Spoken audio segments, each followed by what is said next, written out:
saw that, they were handing out like a flyer or something. So I started, elevating the experience. And so I actually created this golden ticket. I saw that. I was actually going to bring it because you left one at the office. One right here. Oh, there you go. I saw that you left some at our office in AG, and I was like, I'm going to take it and show it.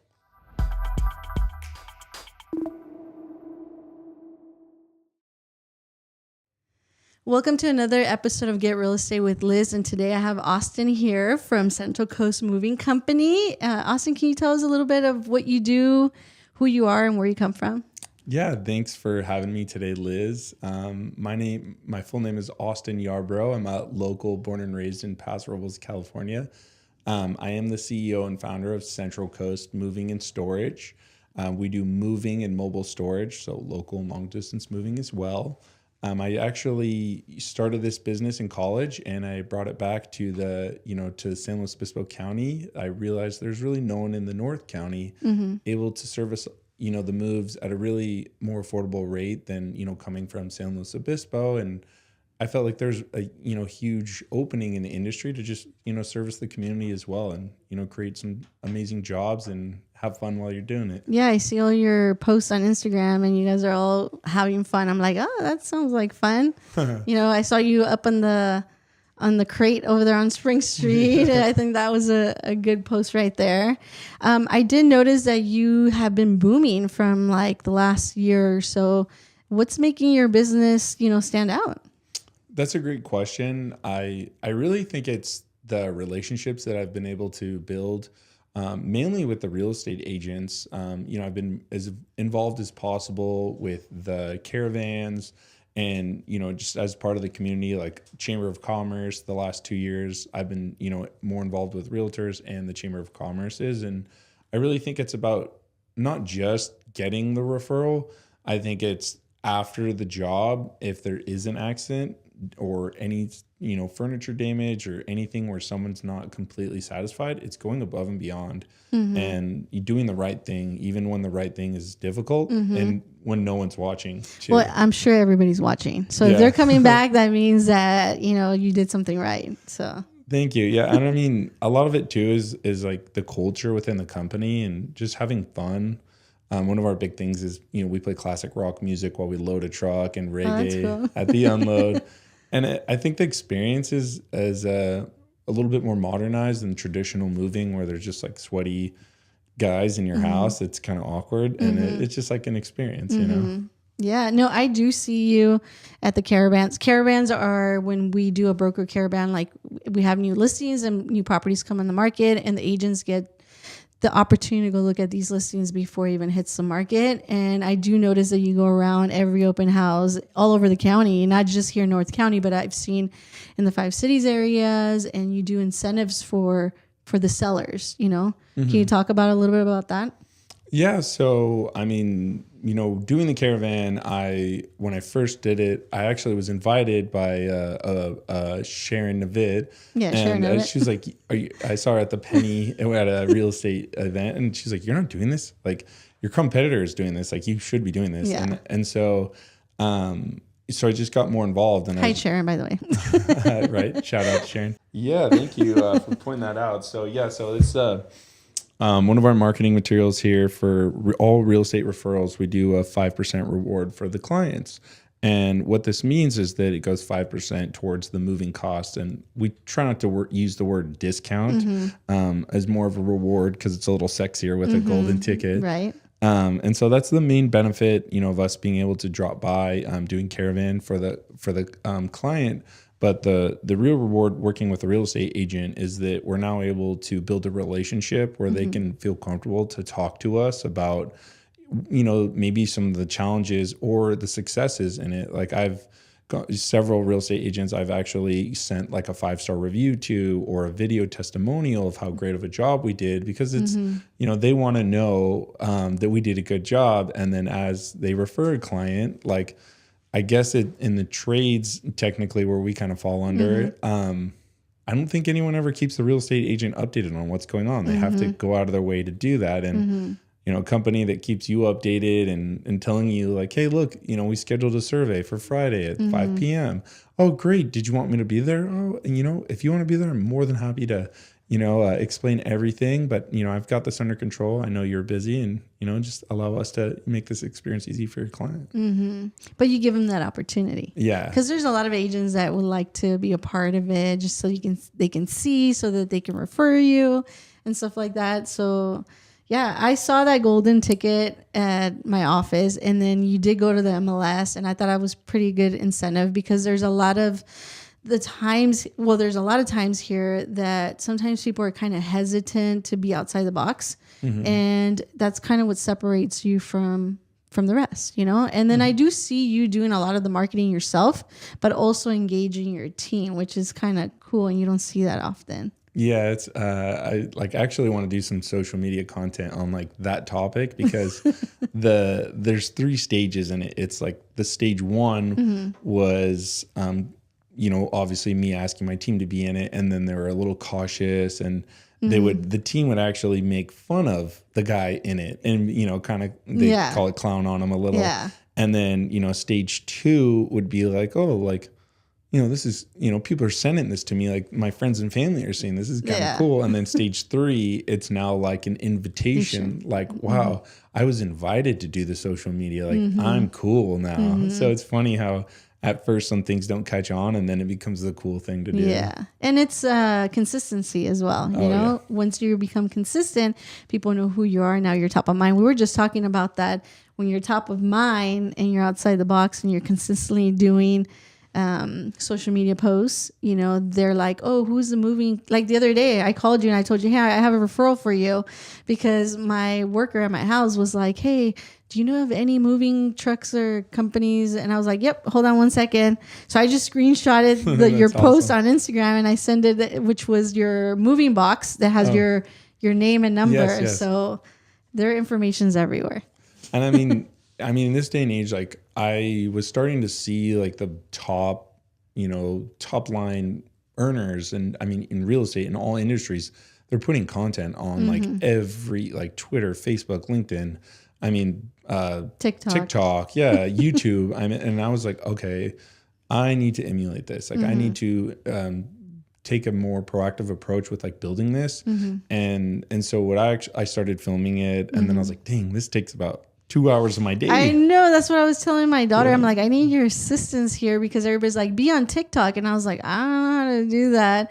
But it's important for us to be adapting to change, basically, Oh, and I mean, staying relevant and then making it fun, like not just, we're really working on being more interesting and like exciting and like not just like, oh, moving and furniture. Like what else? Yeah, because technically like moving, it's kind of like, well, you're just moving a furniture, okay, but you're making it fun and entertaining. Yeah, my I'll never forget this once. My fiance, soon to be wife, are getting married on the 27th of July. Congratulations! Thank you. She was like, it was like a business chamber of commerce, gala, and she was like, moving's not really that sexy. And then, because I'm always like business of the year with my fingers crossed. And I'm like, I made it my, I decided, affirmations. Yeah. I decided that, I have to make moving sexier and, spread awareness. It's like, there's a lot going on here behind the scenes, and it's fun and exciting, and, it can be interesting too. Any work is interesting and exciting, but we were just talking about that nobody sees like the behind the scenes, like everything that you guys do. I was watching one of your posts where you guys have the rail that goes sideways, like little things like that make it easy for your clientele that a lot of the times people take for granted. Exactly. And that's one thing that's, I guess, particular with the company Central Coast Moving and Storage. And thank you for all the compliments, by the way. Yeah, I do see you don't get unnoticed. And the whole value of doing it is for that purpose. But yeah, so the unique thing about Central Coast Moving, and one of our unique selling propositions, is the customization and the way we operate, being like non-franchised and not so scaled out in a local business. And just the way I built the company, we have a variety of ramps, like a doorway ramp. It's about 2 feet big and like no one would see the value in it, but actually it saves like seconds every trip. With every mover, it can go forward and backwards. And then we have like a 7-foot ramp, a 3-foot ramp, a 12-foot ramp that's mobile into the truck, where for clients access, which comes in Central Coast, it happens where, especially on the coastline, there's difficult accesses. Yeah. And so we use the trucks. They have side doors that they can open up on both sides of the truck, or a lift gate, and put the ramp on there to make it more efficient for the client. And at the end of the day, the client's happy. They're saving a little money. They're not having the movers walk around the truck or to an inconvenient spot. The movers are happy. Yeah. And then I'm happy because everyone else is Yeah, happy. exactly. So it's like a win-win for everybody. Yeah. I did notice that you had like pods, because that's kind of what everybody knows, these boxes. Yeah. Oh, pods. What do you guys call them yourselves? Do you have a specific name? Or because you guys have those too, where you guys can deliver them on a site and then have them filled up and then deliver it somewhere else, or just leave it there? Or what options do they get?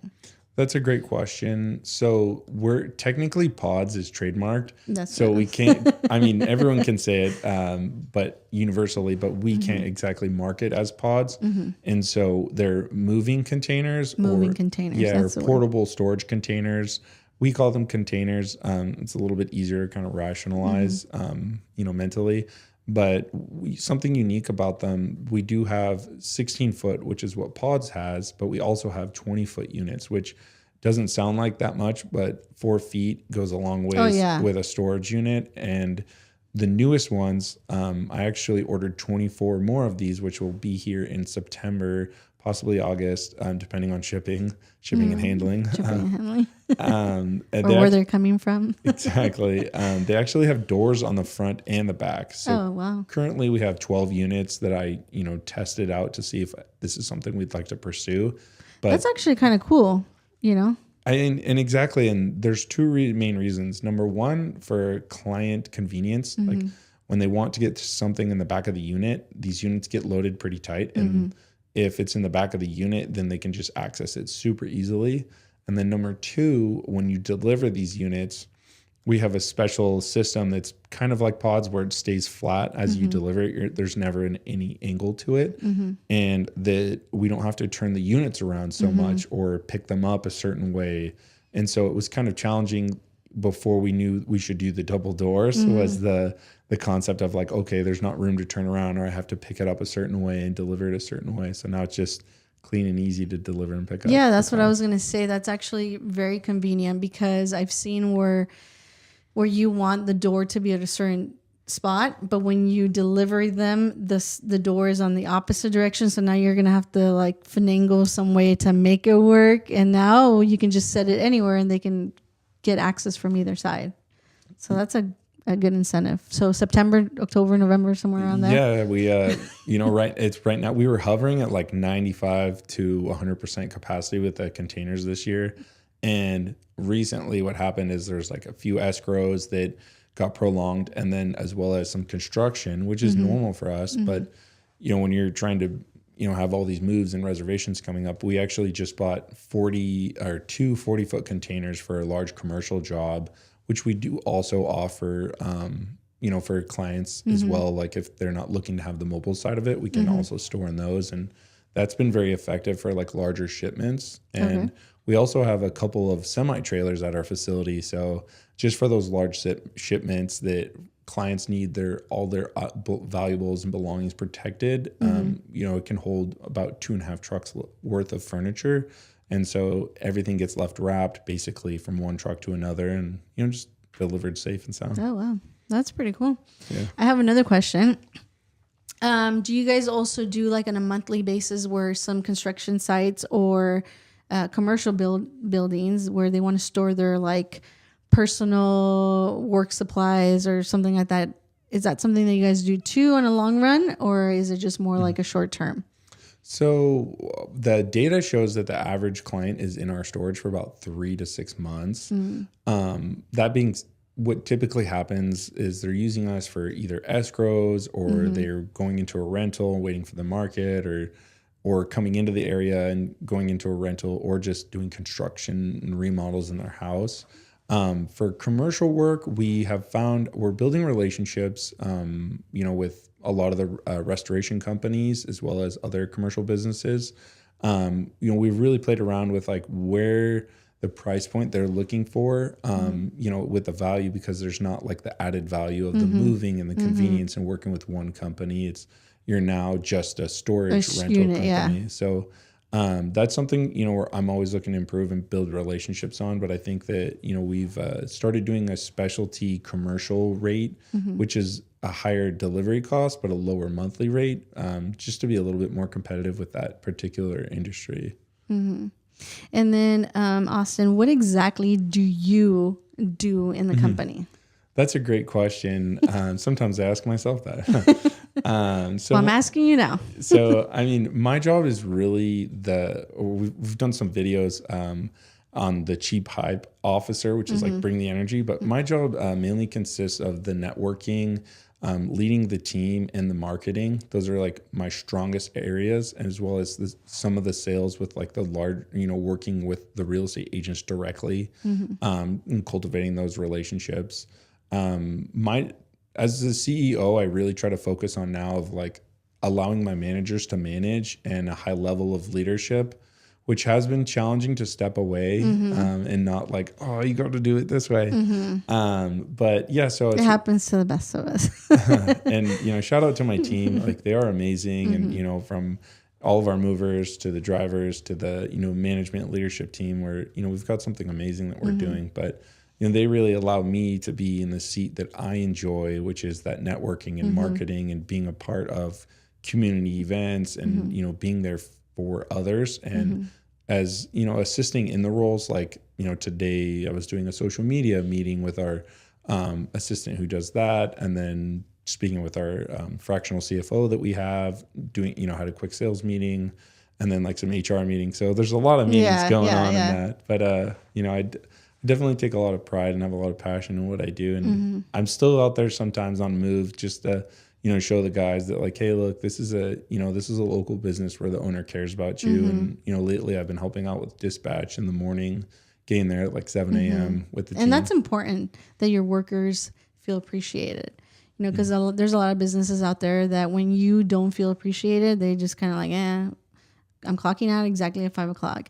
And when you feel a little bit more appreciated, people go over and beyond. So it is important. Yeah, it's funny.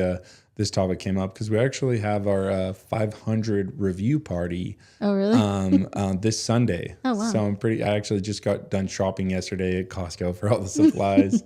So it's, we do give incentives for every 5-star review, but the team, I like to do like it usually involves a kickball tournament at the end that they have to stay for to get the cash bonus. But yeah, it's just an opportunity to involve the families a little bit more into like what we actually bonding. And, it's just a good time to hang out with the team and just celebrate them. I feel like it kind of gets overlooked a lot of times in business that like, hey, look, like, like the workplace is somewhere to build your ego up. And like, maybe that's not always coming from your home life. And, the business can really bring some attention to them and self-develop and have fun and just somewhere you look forward to going to work at. Yeah, it is very important. I think when you have a good atmosphere at work, you're excited and you want to go to work. But when you don't, you're like dreading to go to work. Oh my goodness, right? Right. So, Austin, I have a question for you.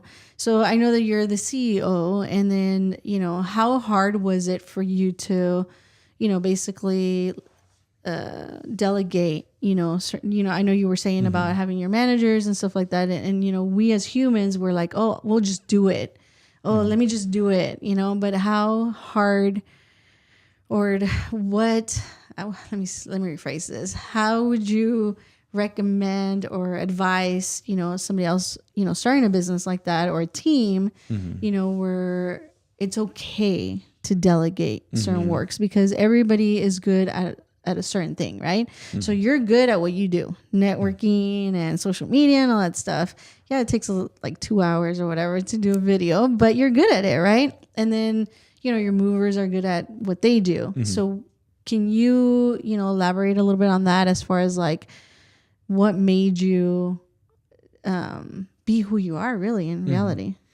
So yeah, I as a mean, leader? it started out like, I would say I moved back in 2018 to start the business, and I was on every single job. And, you know, every client is important to me. And as a business owner, developing, like, it's hard to let go, and it's hard to train and hire, because you can't do that when you're in the field. And I think it starts with like trust. And I think one of the biggest, I mean, I got to give a shout out to one of my team members, Jay. His full name's Javari. He's our sales director. Bringing him on specifically was like the first big hire for me. And he was actually kind of hired as like an office manager a role we tried to fill, but it quickly grew in like, I want to say a week or two into sales. And so he took over the sales, which allowed me to then focus on moving and then bringing on a manager for the operations. And so once I was able to find an operations manager and it could be as simple as with any business, you know, find someone to help you do sales, because that's a huge investment and it's hard to let go because it's the tip of the spear. But then getting someone to, you know, you can rely on and trust, and then operationally, even if they're then like dispatching and then going on the jobs, like as still as normal employee, as a lead, having that operations manager, shout out to Nate Avery. Hi, Nate. It allowed me to step out of those roles and then into the creator role, which is really, you know, all those things that are on the back of the list that you can never get to. And once I was able to get into that, I was finally able to grow. And one of the big influential pieces in this was a daily checklist. And I mean, right now we have one that's like 10 feet by 8 feet on our warehouse. Like, it's really? Giant. And I mean, And it keeps adding. Right. And then, but I mean, like, it's just a paper. Now we try to go digital, but at that time, the paper checklist was amazing, because it could be like, okay, what time, you know, this is the checklist to start, you know, on equipment and materials to bring and everything. And then what time did you get to the client's house? What time did you do this? Did you sweep the truck? Did you do this? Did you set up the cones? And so like, that was kind of like the first SOP that kind of got me going. And then, I mean, another huge one is obviously like a CRM, so customer relationship management tool. That's important in every business. That I had like in the very you know, not exactly in the very beginning, but I had that before Jay was brought onto the team. And then, but it was kind of loosely managed. Like, for me, I just wasn't able to commit to like the time investment it takes to manage the CRM. But once you're able to get a CRM and then a salesperson and then an operations, then you can truly grow and start creating as a business owner. Because you know, that's really what it's about, is developing procedures and for your team to follow. Systems and operations. Exactly. That's what I say. And you know, I did along the way, I have a great mentor, Stephen Herring, who owns All About Events. Shout out to him. And he guided me towards Aaron, who works with Collaboration LLC in San Luis Obispo. And so they were a business consulting firm that essentially helped me more develop as a leader. And then I also had like a moving consultant as well that was like a coach. So with all the combination of those things and finally being able to step out a little bit, you're able to really identify like, where are the holes in the bucket and how do we improve our systems and processes. And that's actually what the next question that I was going to ask you. You know, did you have any mentors or anybody that you know, learn from? Because it is a big step to trust somebody, right? And like a business that you're starting off, because I know that there's a lot of people out there that start a new business and they're afraid to give you responsibilities to somebody else, whether it's because of trust or money wise, you know, like, oh, I have to pay somebody else, you know, an assistant or whatever it is, a manager, you know. Did the mentoring and the counseling and all that help you just make that decision faster, or were you still kind of hesitant at first? Like self-doubting, I guess. Yeah, because everybody goes through that. So like mentors, like it's really good to have like a couple. I mean, it kind of like the business was growing at a pace where it's like, you know, like I'm making more money than my parents. And that's kind of like a weird topic that no one talks about. Like when you start outgrowing some people around you, you really have no one to look for guidance. And I think that, because you have like limits and you already kind of surpassed that. Yeah. That ceiling. So now you're Exactly. like, what do I do now? Who do I ask? You can't ask Exactly. people below you. And so, and like, it's more of like, I always called it like a box, and like you break out of this box of like expanded thinking and business and all these, endless possibility, like an endless mindset. And you're like now looking for the next thing and and a lot of, honestly, the Chamber of Commerce is a great tool and resource to find these types of people. Shout out to the Chamber of Commerce. Or, I mean, I actually met Steven at a CrossFit gym, CrossFit Ergo. Oh, really? And like, through this, you're able to find someone that can kind of, they're like, know what you've gone through. And most business owners want to help you succeed. Like, I think the number one challenge for business owners is that they don't take good advice. Like, they're like, oh, okay. But it's not like, no, like I always say, like, the worst thing I could do is not take good advice. And so like when someone says something valuable to you and you look at that and be like, will this help my business? You act on it. Just do it. Like the quicker you can act on it. I mean, I've probably had more failures than successes. I mean, everybody has, Exactly. And so the quicker action you can on, just investing into that advice, I think you'll find like, whoa, they had good advice. And then you'll go back to them and they'll be like, oh, thank you. Like, I appreciate that. And you'll build a relationship. And I mean, going to, coffees a lot, like doing podcasts like this, you get to meet people and build a bond and with them, and you start following their journey a little bit closer and they become mentors. But does that answer the question fully? Yeah. No, like basically you acted on what other people, but that's the reason I was asking you, because a lot of the times people don't act on it because they're afraid that their business is going to fail because now they're putting their trust on somebody else, or because they're going to take a chunk of money out of, what they're earning, but without thinking that they can earn way more by adding the right people to their team, basically. Exactly. Like Jay, our sales director, he gave me some numbers once. It's like someone that invests into consulting or continued education makes like 200% of what someone who doesn't. And so I mean, when I was fully actually able to accept that because I do have a college degree, and accept that like my education has really just begun when I started my business, and that the more Facebook groups, the more podcasts, the more books that I could read on this. I mean, you do have to have the execution involved in this, but the more knowledge you can soak up and understanding of how the world and business works and the newest techniques and everything, you start like there's just this path of success that you align yourself with. And, it does take a big commitment. Like it does. Like your whole daily routine has to revolve around these things. But for those of you listening, like honestly, audiobooks are so easy to listen to. And I'd say it's like the number one. While you're hiking, driving in the car, whatever. Yeah, no, I think consistency it's key, and also your mindset. And like you said, I always say that we're always a conversation away from a totally different life. Like you don't know who you're going to meet or what conversation you're going to have with somebody, like for example, Sharon Nebbit, you were talking to her and then she's like, hey, what are you doing? And then like it triggers something, right? So now you took a different path, and then you meet up with somebody else and it tells you something else that now it's to better your business, to better yourself. And I think, and I saw a post that you were a keynote speaker, maybe. Was it you? Or did you go to somewhere? Oh, I was. So this is the concept of the laws of attraction. Yeah, I believe firmly on that. So, which is a great book, by the way. So there was this moving conference called the Moving Titan Retreat, and it's in Florida, which is 2 flights away for us. So I'm like, oh, I don't know if I want to go. But, there's big speakers, Andy Elliott, who's a huge, sales coach, and then Tommy Mello, which, 2 people that I've looked up to, like mentors, and I actually got to meet them, which is pretty exciting. Yeah.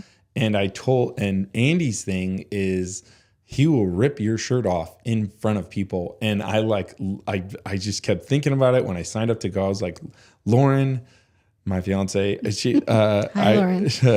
I was like, Andy's going to rip my shirt off. He's going to pull me up on stage and he's going to rip my shirt off. And I was like, I don't know if I'm ready for this. Am I going to get angry? How do I react? And then I started just telling other people, like my team, I was like, guys, I think Andy's going to pull me up on stage. And then I told my best friends who are kind of our like power group in the moving industry. And they're like all over California. And one of them lives in Canada. And so one on the East Coast and one in Colorado. And then so essentially, I told them all we're staying at the same Airbnb, and then, comes down to it, we end up getting this opportunity to get, VIP tickets. So puts me in the front of this whole, presentation right there on stage. And then Andy like looked at me in the eyes and like pulled me up there, and he's like, just like this sitting down, he's like, I look into your eyes and they're the gateway to your soul. And he's like, you are a killer.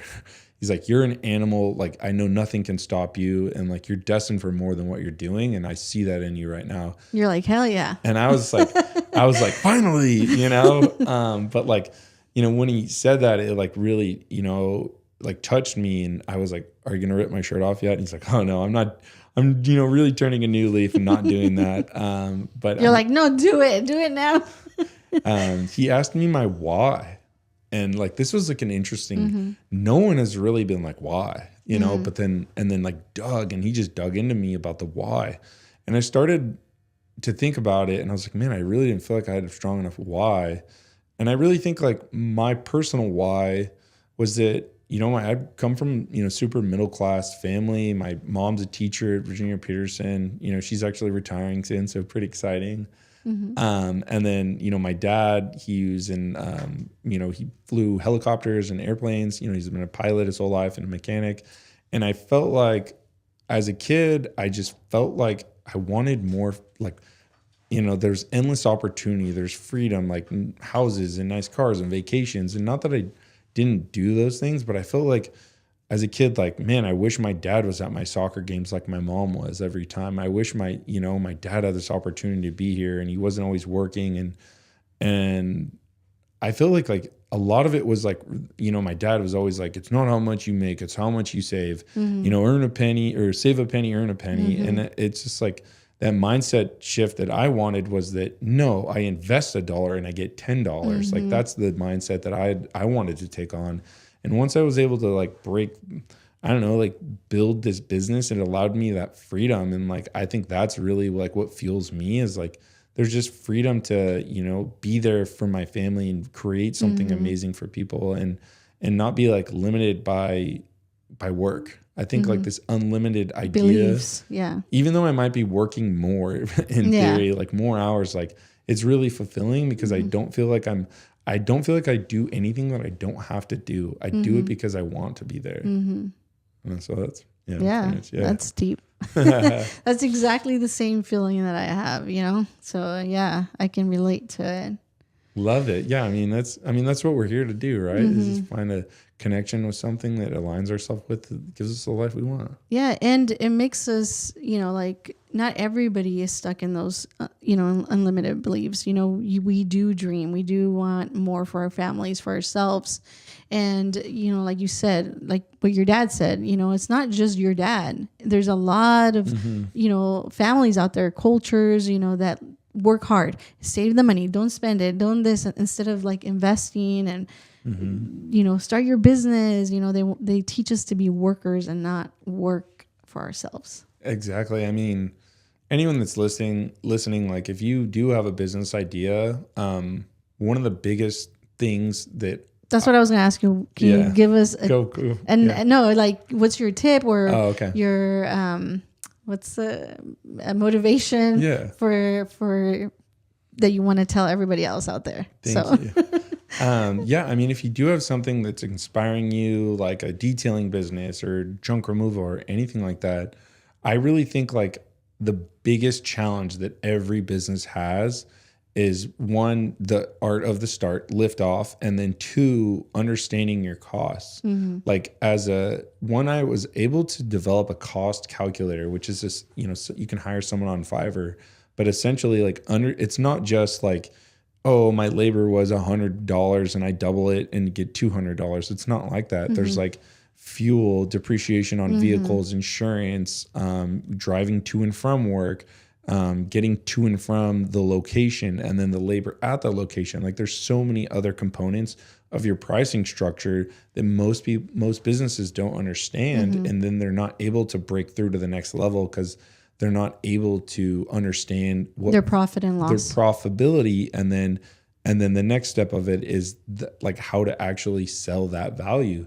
Like you are a local business. You're amazing. You have attention to detail that no one's going to match. Like expose the heck out of that. Yeah. What makes you different? Yeah. What are you paying for, basically? But if anyone's listening as a business, like I really think, talk to other business owners that maybe on Facebook groups or look up some podcasts, start doing your research on that industry. And I guarantee it's a lot easier than you think. Everyone looks at everything like, oh, I have a million things to do. But when you identify like, okay, these are the 3 needle moving things I need to do. And I'm not going to go from number 1 to number 2 until number 1 is completely done. And that's really just focus all your energy at one task at a time. And then you'll be, I even have a tattoo on my arm. It says it's Kaizen, which is, the idea and constant improvement. And with my team, I tell them, we're 1% better each day. Like my business wasn't grown from, from one day to the other. And one day to the next. It was 1 small percent each day. And that's really all you can strive for, is to be 1% better each day. Read a lot of books. The One Thing, so many books. The Law of Attraction that you can. The Go Giver, Profit First. There was a good one by Simon Sinek, The Infinite Game. Oh yeah, The Infinite Game. One of my competitors, his rivals actually, because the book tells you to say rivals. Yeah. In the beginning, I actually looked at my rivals as like, oh, it's me against them, but it really is not. It's have you read the Blue Ocean Strategy? I haven't. That's kind of like what separates you from the rest. So there's like a red ocean and a blue ocean, and what makes you different than the rest of it. So there might be a lot of moving companies, just like there's a lot of realtors, but what makes you and your company, So it's another book you should read. I'm going to write it down right after this. I have a list going on right now. But yeah, like the market, like there's always going to be competition. Yeah. The more competition out there, it's like more of an opportunity and a reason why you should stand out. Yeah. And it was a good shift after he recommended I read that book, The Infinite Game, was to look at others as like, man, if there's anyone else out there that's more like me, it is them. Like I should be respecting them more than anyone because they're going through the same challenges I go through. Like we should be friends and not enemies. Exactly. And I always say the sun shines bright on everyone. Oh, yeah. And people are going to do business with you if they like you and respect you. So I can't be upset because somebody's going to use you or somebody's going to use me. There's so many people out there. And it's like, there's opportunity everywhere, and it's just.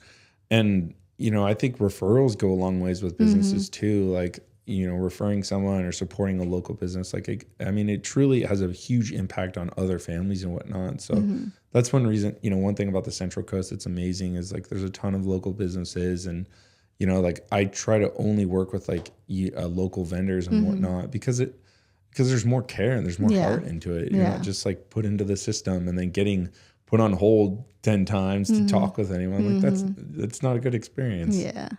So Austin, we're getting to the end of our podcast. Is there any motivational speech or like quote that you might want to just throw out there for everybody to kind of inspire them? Yeah. So I will pull one up here. I actually have like a whole list of them. And your notes like me? Yes. That's usually me. Let me find one of my favorites here. So I've got a huge list. In the meantime, where can they find you? On social media or? Yeah, so you can find us on, our biggest one is, Instagram, Central Coast Moving. We're on YouTube, TikTok, Twitter, everything. I'm most responsive on Instagram. That's when I'm, mostly on. But, if you ever want to check us out, It's centralcoastmoving.com. Our phone number is 805-441-4429. And, if you follow us on social media, you'll see a lot of fun, tips Videos and tricks. and tips. And, if you have any videos that you'd like us to feature, I'm more than happy to, focus on, add some attention to doing it. Let's just go with my top one. The first one I did, it said, great people create their life actively instead of being created by their life passively, waiting to see where life takes them next.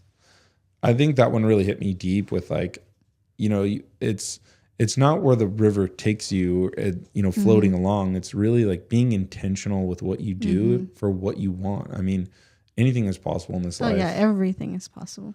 So yeah, thank you, Sí everyone. se puede. I always say, sí se puede. No, well, thank you very much. That was a great quote. And so everybody be intentional with your beliefs, your, careers, whatever it is that you want to do and pursue. If you guys have any questions, any concerns, reach out to him on social media, Central Coast Moving Company, or send me a message and let me know if you guys want me to talk about it later, or if you guys want me to bring him back and have more questions and concerns. So thank you. And I appreciate the opportunity to be on here. I do have one more quote. If you want yeah, for sure. Throw it. This one was by Steve Jobs. I love Steve Jobs. And this is to all you business owners out there. He's talking to you guys. Here's to the crazy ones, the misfits, the rebels, the troublemakers, the round pegs into the square holes, the ones that usually see things differently. They're not fond of rules, and they have no respect for the status quo. You can quote them, disagree with them, glorify or vilify them, but the only thing you can't do is ignore them, because they change things. They push the human race forward, and while some may see them as the crazy ones, we see them as genius, because the people who are crazy enough to think that they can change the world are the ones who do. They do. Yep. Give me the chills just saying it. It's true. It's true. So you're changing here at the Central Coast, that's for sure. Thank you. So everyone, thank you. Thank you for your motivation and inspiration, and we'll see you next time. See ya.